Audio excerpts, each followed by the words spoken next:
I think I made the best portfolio of 2025. And if you're a student trying to differentiate yourself from the thousands of applicants out there, this is the perfect video for you. I'll be going into the platforms, the details, the content that you're supposed to fill the portfolio with, and basically practically covering it all. So stay tuned. Saadiq ranks. I teach young adults how to build social capital and navigate this world that we both are living in. A portfolio website or a portfolio is trying to get work out there. It's a showcase. It's showing what have I done in these past couple of years, or what have I done within this field that I'm sending it out so you can be able to see. It is a showcase. You have a mission that you're trying to get across, or even a mission statement that you're trying to get across. I have about 5 portfolios that I use as a resource to be able to go through, take different elements from different ones, say, I like this about this, I don't like this about this one portfolio, and I have them all linked in the description, but I will be pulling from all of those to use as B-rolls and examples as I'm talking throughout this video, as well as using myself as course, because I made the best portfolio of 2025. All right, I really have about 5 to 6 sections on what I want to touch on within this video. The first section is platform. So I use Canva websites as my platform of choice for portfolio. I know people use WordPress, they use Wix, and I think there's a card one where it's much more optimized for mobile. So you're just scrolling through a little bit. After looking at all the portfolio websites, I realized that Canva is probably just the most perfect one for me. One, I already have all of the exposure to Canva. I use Canva all the time. I think it's a better Adobe Photoshop, so ultimately I already had this experience, and I just had to use the website. And really, it's once you get past the fact that this is just presentations, that's what it is. It's just a presentation, but it's turned into a website where it's a domain.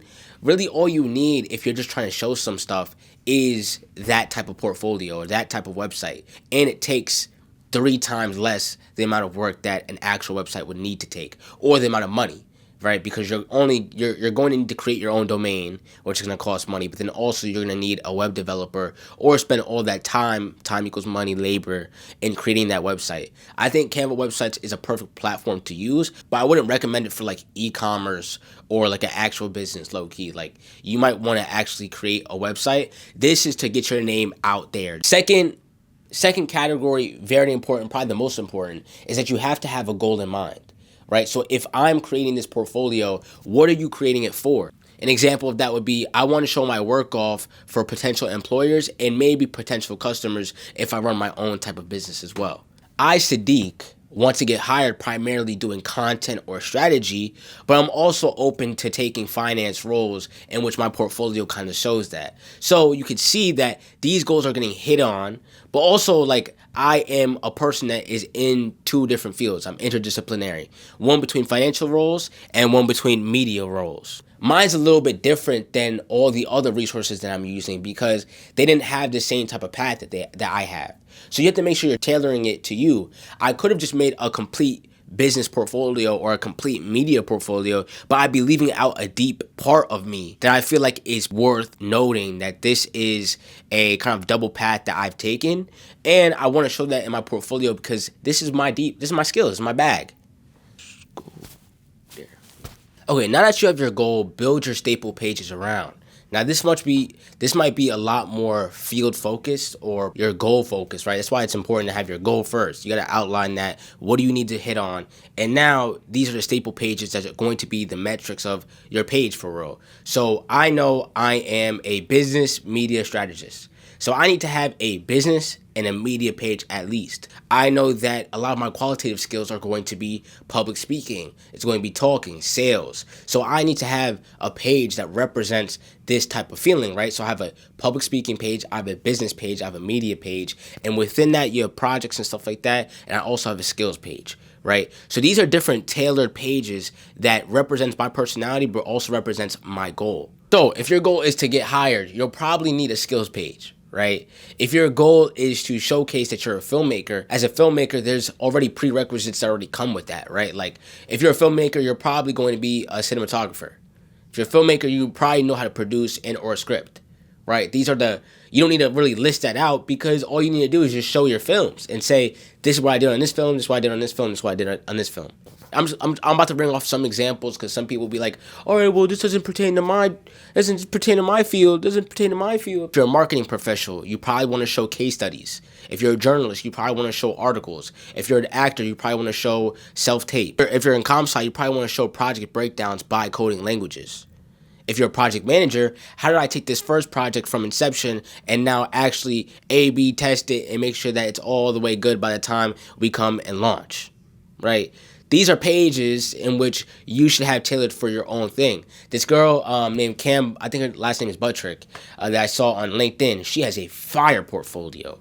And she made a personal, tailored portfolio to make sure that she gets Victoria's Secret as her internship, I think, that she was going for, right? So she tailored that whole thing. It was pink, it was black, it fit all of Victoria's Secret's kind of like brand, but then also she gave exact and complete reasons, tailored pages as to why she would be a perfect intern for Victoria's Secret.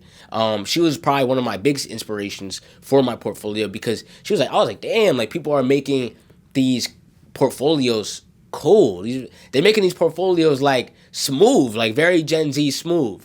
So it's cool. It's like, all right, now I had some inspiration because before mine was looking very boring and plain until I started throwing in my own images and started playing around. That's when it started getting a little bit more lively and it started feeling a lot like me. The one takeaway that a lot of people say when they look at my portfolio is like, damn, we could see you. Like it feels like you. You know, even all those images that I have in my background, I took all of those images when I was in South Africa. You know, cool little things that I could talk about my portfolio, but let me get back to what I was saying. Make sure that you're hitting on your goal. That's the point of the goal, is outlining the goal. This right here is making sure that you're building around it. This is the foundation of your portfolio, because you could put in images, you could put in all these different things, testimonials, skills, stuff like that, but if you don't have the outline of your goal, then people are going to get lost in the sauce when they're just reading about you. You know, this is just like a blog at that point. Nah, like you have a goal of, I'm trying to get hired, I'm trying to be employable. So these are the skills that I could showcase for this job that I'm going for. These are the skills that I could showcase for this film that I want to go get. All right, well, let me show, these are the projects that I'm working on. And ultimately, if you have too many focuses on, or if you have like a goal that's not niche enough, all right, then you need to do separate ones, right? Like, for example, for me, you know, I'm a filmmaker, I do all these different things, but I might be submitting for a Google fellowship that's a filmmaker specific. I might make a whole nother website, keep like 4 of those pages, and just make it filmmaker specific, because this general portfolio that I have is a general portfolio. Okay, aesthetics. This is a big one. This takes the most time for a lot of people, is aesthetics, right? So picking your colors, picking your color scheme, what's the background's gonna look like? How do we make sure that this is popping? How do we make sure that this actually is going to get across the way that we want it to do? For me, I say use as many pictures and videos as you can, but don't forget to explain it. For my academics, for my people that want to get employed, don't forget to explain it, right? Because you're not a filmmaker, you're not just showcasing, hey, this is stuff that I've done, right? Sometimes you need to say, hey, these are the 3 social media platforms that I managed, and I got X amount of insights from them. This is a case study I did on L'Oreal Beauty, and this is what I think about X. This is a project that I did where I built an app for my class, and this is what I was doing with this coding language.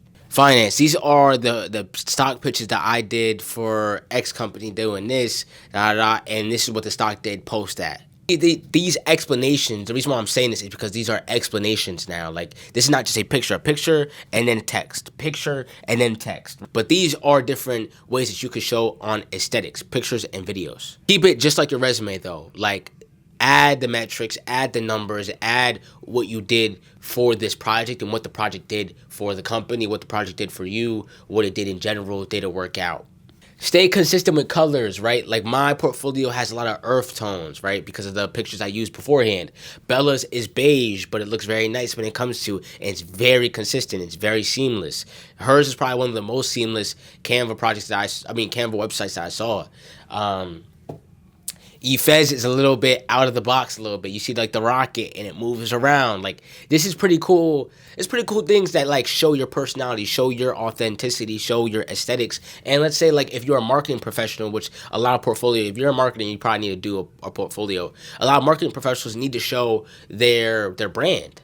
And this is part of your brand, is the aesthetics. So stay consistent with the colors. Stay consistent with some of the elements and imagery. I'm using my logo a little bit around in my portfolio. You know, same color blocking, stuff like that. Be creative with how you frame different things, right? Like my pictures have maybe different sizing and whatnot, but it has borders around it. So now when I'm blending it to what together, it now looks way better. Or like, let's say I had three graphics, right? I had three graphics. Let's say 1, 2, 3. I layered them diagonal and they're staggered, right? I laid them diagonal and they're staggered. The middle one is a little bit transparent, so you can see both graphics, right? This is how you be creative a little bit with, all right, let me try to maximize space, but also use my photos, use my transparency, use my creative juices to make it a little bit pop. You want to make it pop. So the borders makes it pop. When you do the effects for the title and the fonts and the text, it makes it pop. When you use colors that are similar and consistent, it makes it pop. If you have a solid background, some people opt to do solid backgrounds. If you do a solid background, it's going to make everything else pop as well. So just pay attention to that. Use gradients. Oh my gosh, use gradients. That's my Canva pet peeve. Like, use gradients because it's gonna illuminate all of that you're trying to show, right? So like on my Canva, there's not a page that I have that I don't use a gradient. Why? Because the pictures that I use in the background are very light. So if I'm trying to put text on text, try to put text on the image, and the image is very light, what's gonna happen? You're barely gonna be able to see it. So you gotta put a gradient under it so you're able to illuminate that text a little bit. I'm sorry if I'm losing y'all, but if not, ask a question in the comment and I will answer that. Be authentic too. Like if it makes sense for you, make it make sense. You know, think about elements. Canva has so many different elements that you can use, especially with Canva Pro.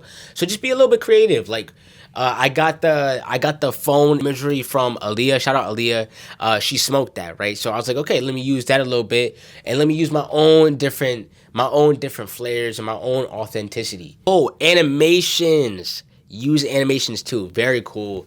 So like when you hop on a page and your name moves over a little bit and your image pops a little bit more. Like this is just like little things that you're adding that are very like secondary, third, fourth like steps, but that adds just a little bit more flair to your portfolio, and it makes people stay a little bit longer. And ultimately have fun. Not everybody has to have the same type of portfolio. Some portfolios use the navigation bar, some don't.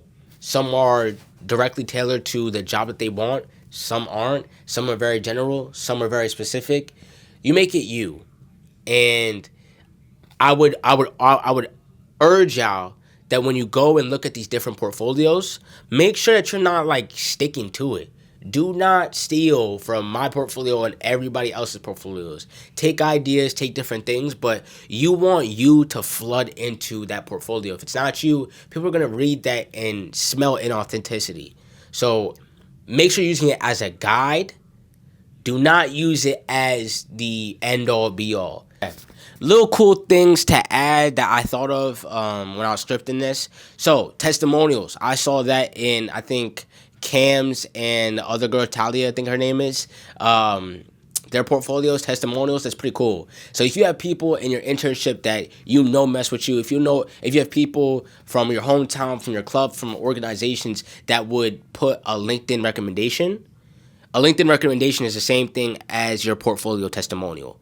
So make sure that you're adding those in. That's a cool addition that you could do. You know, not everybody needs to add that into the portfolio. I don't have that, but I saw it's a cool thing that you could add. Always hyperlink. Everything that you can hyperlink. Let's say you added an Instagram account, hyperlink that. If you added a documentary, hyperlink that. A case study, hyperlink that. Your resume, hyperlink that. Hyperlink everything. So people could just click onto it and they can get to where they want to see, showcase, and whatnot.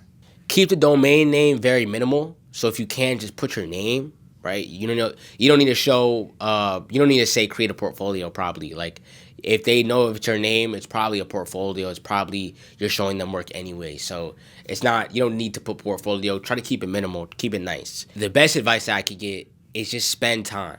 Spend time working on it. Spend time doing multiple iterations. The first iteration I did, I sent it around to my family, to everybody. Everybody said, "Oh my God, it's so good, it's so good." And then I showed it to one of my mentors, and she tore it up. You know, and it was good because after that, I made completely new additions. I probably added like 3 new pages, I believe, and I kept some of the things. You know, like it was a push and pull. So she said to critique some of these things. I probably took like 60% of what she said and did it, and then added my own flair to different things. So that's where you see the Saadiq Ranks page is much more updated and cooler.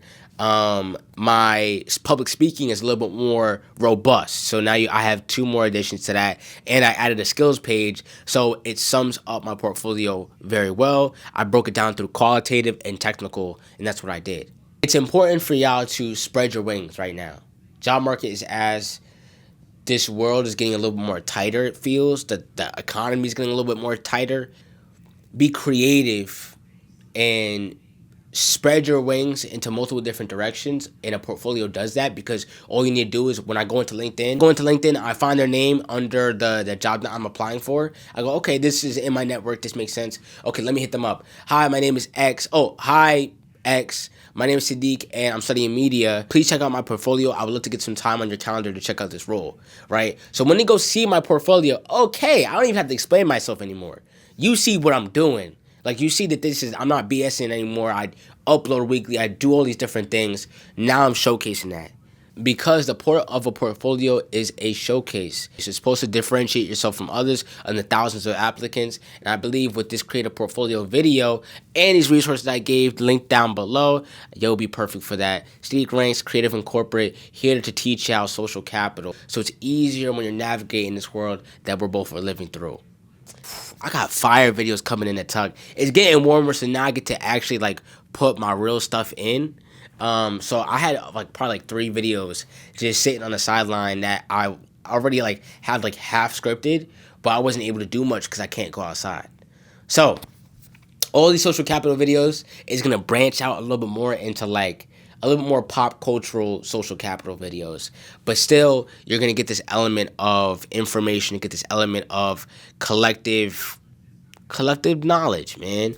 And that's my goal. That's my goal as Saadiq Ranks. I'm launching new series on my Instagram and TikTok, so I'm just lit. I'm having fun, and I hope y'all are having fun. Senior season has been great. We gonna talk soon. I'm probably gonna start throwing some late night talks on some Patreon, just because I love to talk to the camera, man. So with that, Saadiq Ranks, love y'all, Creative and Corporate. You already know. I'll see y'all next week, man.